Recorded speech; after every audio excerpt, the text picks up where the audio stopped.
alarms, yeah, just doing a normal thing.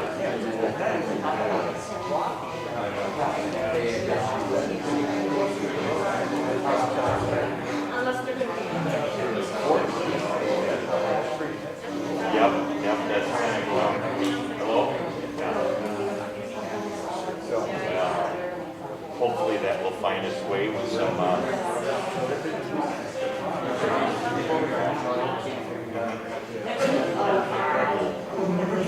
sure, blood work done there. Okay. Where are you going to the Armand?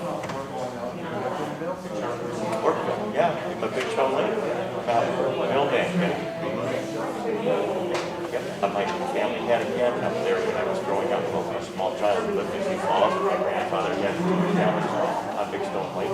And we'd go in through the Millbank, and it was Hartford, and that we would be just very close to each other. Yeah, it's called Big Stone Lake for a reason, because they're big stones now.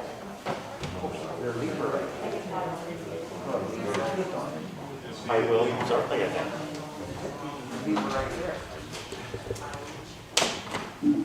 That's the Pipestone, 2 Minnesota. You gotta leave that Pipestone right there.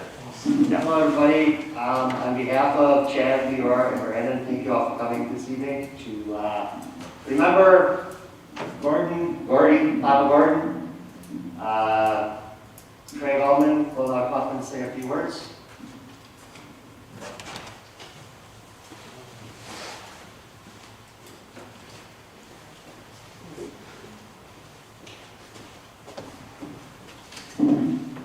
Well, I'm going to share a few stories that I've had experience and joy of spending with Gordon. He was Gordon to me. And I'm Craig Alvin. I've had 30 years in the car business, and Gordon was one of the people I met in the car business, and he was introduced to me through a gentleman here tonight, Gary Gustafson, that gave a lot of support to.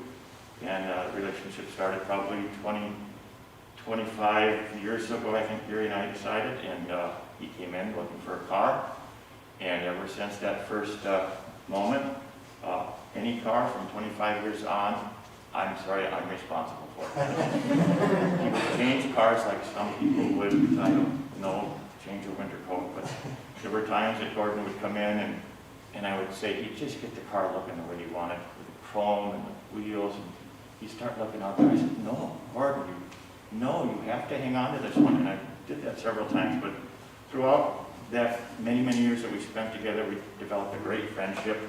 We started going out to lunch together every week for the last probably 15, 18 years. We shared all kinds of stories, whether it be family, health. I mean, we just talked about everything. He was passionate for his love of cars and trucks, and he advised us on anything, home, car parts, where to go, and we could just air out. I remember he talked about some of his time in the service and his station in the Philippines, and then he was fortunate enough, can you imagine, to be stationed in Hawaii, and the efforts he took to ship his car back, and he brought that back, and he tell me how much that cost. He loved that car, and that's what his love for cars were, and you could see it very well, because he'd come in and he got a story, yeah, they were looking at me at the Holiday gas station by my house, and they're always coming over wanting to buy my car, because it's got everything on it. And so that's how I got to know Gordon.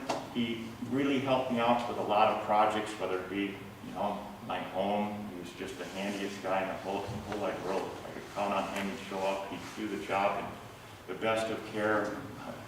When I asked him that I needed a little help with my garage, I did not realize that what he had to give to my garage, because I know what his garage was like. When he saw his garage, I mean, he had the air compressor lines in behind the walls, and I mean, his garage was like a work of art for Gordon. And that's what he came out to my house to do. I wanted to put power out to my garage and boost the panel. I was going to rent a trencher to kind of dig that deep hole from the back of my house over 75 feet. He says, well, I'll dig it. And I'm going, really? So he came and he dug out that trench, and what happened is I got the power out to my garage that I needed with a 50 amp panel that he happened to have laying around his garage, because he always had some things that would come in for all of us, right?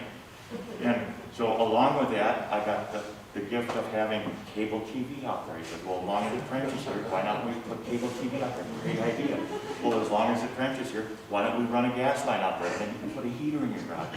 Great idea. I'm kind of a car guy, but he had these ideas that really gave me a leap of faith and helped me insulate my garage, and I have like a mini Gordon garage now, and it's really the influence that he's meant to me in my life has been amazing. From his construction projects and the updates to my garage, I just know that Gordon was my friend, and I'm going to miss him, and I know you all will too. But we're here kind of sharing what we meant to all of us, and he sure meant a lot to me. Thank you.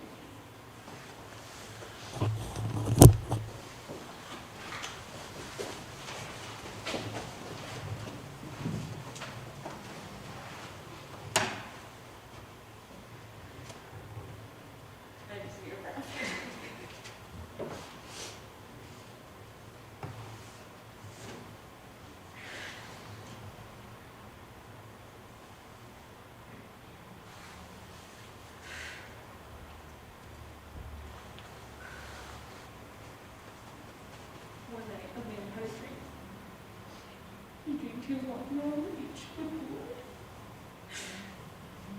Across the sky, flash scenes from his life. From each scene, we noticed two sets of footprints in the sand. One belonged to him, another to the Lord. And the last scene of his life flashed before him. He looked back at the footprints in the sand. He knows that when he encounters along the parts of his life, there was only one set of footprints.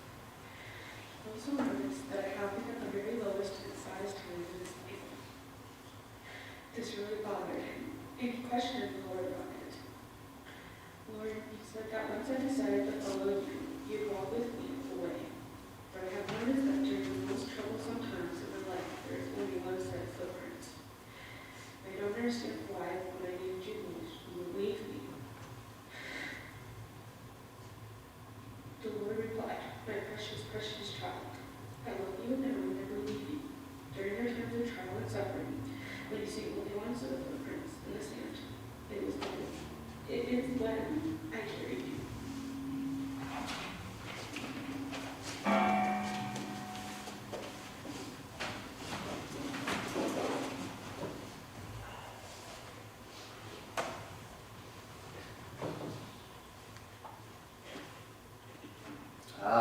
I have the honor and pleasure of knowing Gordon for 13 and a half years. And I mean that from the bottom of my heart. Like you were saying, he needed anything he had in his damn garage. It was amazing. We were talking about trimming the tree in the backyard in April. And he calls Leora that weekend and wants to know if we have the boom yet and if we're going to start trimming the tree. And that's what he wanted to do. You know, anytime he brought something up, 2 seconds later, it was going to be done that weekend. That's how he was. That's what he did. In my job, I work at the Union Hall for the letter carriers, and he would be hanging out at Bellin's, the new shop over on Van Dyke. And for about the last 4 years, there'd be a knock on the door if the door was locked, or he would just walk in, and our name for him at the Union Hall was Neil Young. He had the mutton chops. He just looked just like Neil Young, so everybody called him Neil Young. And he'd come in there once a month, just sit and chat. But he always talked about the kids.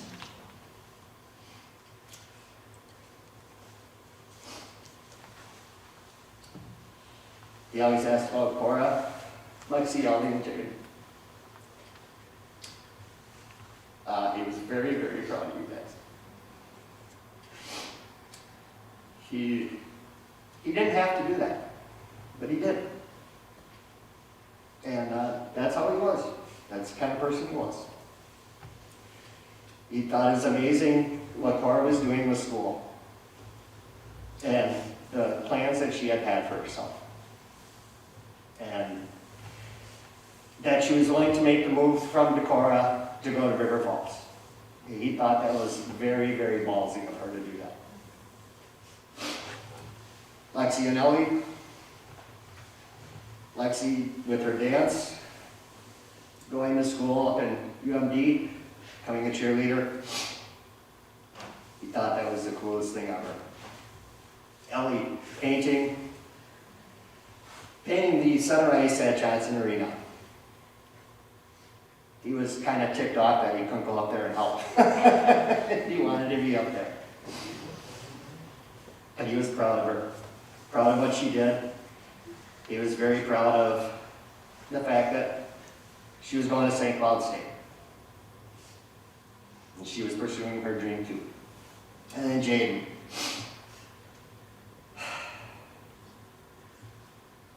He couldn't watch enough of you playing hockey. He thought you were going to be something big, and he was very proud of you.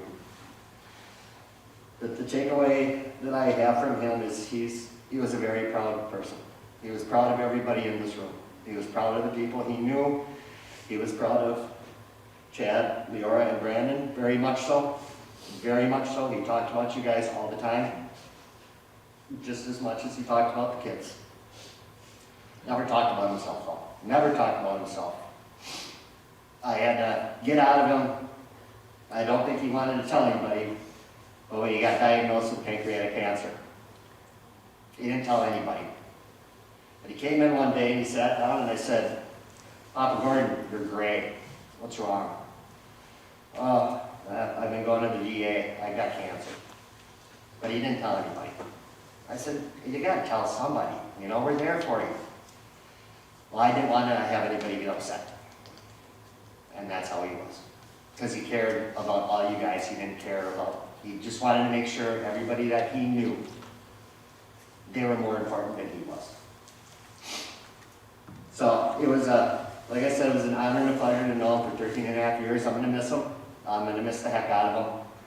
I'm going to miss coming up with an idea that we're going to do 3 years down the road and he'll be over on Saturday probably wanting to re-roof the house or something. You know, that's the kind of guy he was. So if anybody else would like to say anything, you're more than welcome to come up and say something or stand up at where you're sitting right now. You're more than welcome to. If not, that's fine too.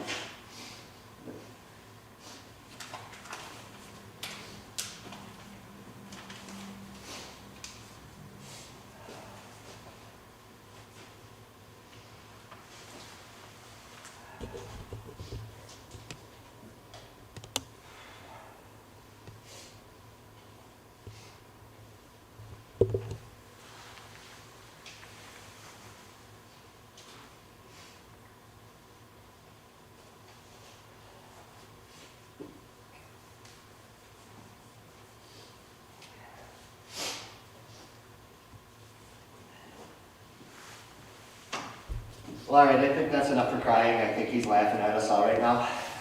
So thank you all for coming. Hold him in your hearts. He's always going to be up. So thank you, everybody.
First trend.